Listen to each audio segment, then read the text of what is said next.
আউফ ইবনে মালিক আশজাঈ রাদিয়াল্লাহু তাআলা পেরেশানিতে আছে।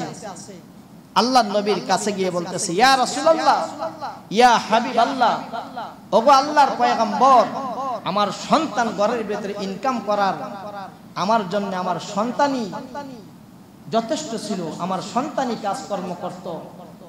এখন আমার সন্তানকে মুশরিকরা বন্দী করে নিয়ে গেছে, ঘরের মাঝে কাজকর্ম করার কেউ লোক নেই, সংসার পরিচালনা করতে আমার কষ্ট হইতেছে। ওগো আল্লাহর হাবিব, এখন কি করতে পারি? আল্লাহর পয়গম্বর বলে, আউফ, তুমি তো তাকওয়াবান, আল্লাহকে ভয় করো। ইয়া রাসূলুল্লাহ, অবশ্যই আল্লাহর ভয়ে সমস্ত গুনাহের কাজকে বর্জন করি, নেকের কাজগুলো করি। আল্লাহর পয়গম্বর বলে, আউফ, তুমি আল্লাহর উপরে বিশ্বাস করে আমি তোমাকে একটি আমল দিতেছি, ওইটা হলো লা হাওলা ওয়ালা কুওয়াতা ইল্লা বিল্লাহিল আলিয়্যিল আযীম। এটা বেশি বেশি করে পড়তে থাকো। লা হাওলা আনিল মাসিয়াতি ওয়ালা কুওয়াতা আলা তাআতি সাবিতুন বিআহাদিন ইল্লা বিইজনিল্লাহ। লা হাওলা আনিল মাসিয়াতি, গুনাহ থেকে আল্লাহ ছাড়া কেউ বাঁচানোওয়ালা নাই, কোন কাজের ক্ষমতাধর কেউ নাই, একমাত্র সর্ব কাজের ক্ষমতাবান কে? আউফ ইবনে মালিক আর ওনার স্ত্রী এই আমল করতেছে। দেখা যাইতেছে এই দিক দিয়া আল্লাহর নবীর কথায়, আল্লাহর নবীর কথাটা কি, আমাদের সামনে খানা হালাল আছে, আমরা ওইটা ভক্ষণ করি না, বিবি হালাল আছে, সহবাস করি না, পানি পান করা আমাদের জায়েজ আছে, আমরা পানি পান করি না। আল্লাহ তাআলা তাকওয়াবানদেরকে এই শিক্ষা দিতেছে যে রমজান মাসে বিবি হালাল গ্রহণ করো না, পানি পান করো না, খাবার সামনে আছে, খাবারকে ভক্ষণ করো না, খাও না। আল্লাহ তাআলা তাকওয়াবানদেরকে আল্লাহর দিকে দাবিত করার জন্য, আল্লাহর দিকে পরিচালনা করার জন্য আল্লাহ বলে, রমজান মাসে তাকওয়া অর্জনের জন্য হালাল জিনিসকে যেহেতু তোমরা ছেড়ে দিয়েছো রোজার মাধ্যমে, তো বাকি 11 মাস হারাম জিনিসের তোমরা কাছেও যাইবা না। কথাটা বুঝে আসছে? এই হলো তাকওয়া। আর তাকওয়াবান আমরা যদি হতে পারি কি লাভ? আল্লাহ তাআলা পবিত্র কোরআনে কারীমের ভিতরে বলে, আল্লাহর নবীর প্রসিদ্ধ একজন সাহাবা আউফ ইবনে মালিক আশজাঈ রাদিয়াল্লাহু তাআলা আনহুর ছেলেকে মুশরিকরা বন্দী করে নিয়ে গেছে, ঘরের ভিতরে কাজ করার কেউ নাই। আউফ ইবনে মালিক রাদিয়াল্লাহু তাআলা আনহু, আউফ ইবনে মালিক আশজাঈ রাদিয়াল্লাহু তাআলা আনহু পেরেশানিতে আছে।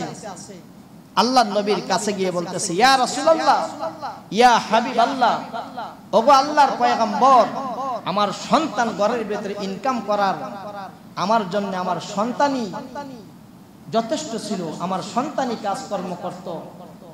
এখন আমার সন্তানকে মুশরিকরা বন্দী করে নিয়ে গেছে, ঘরের মাঝে কাজকর্ম করার কেউ লোক নেই, সংসার পরিচালনা করতে আমার কষ্ট হইতেছে।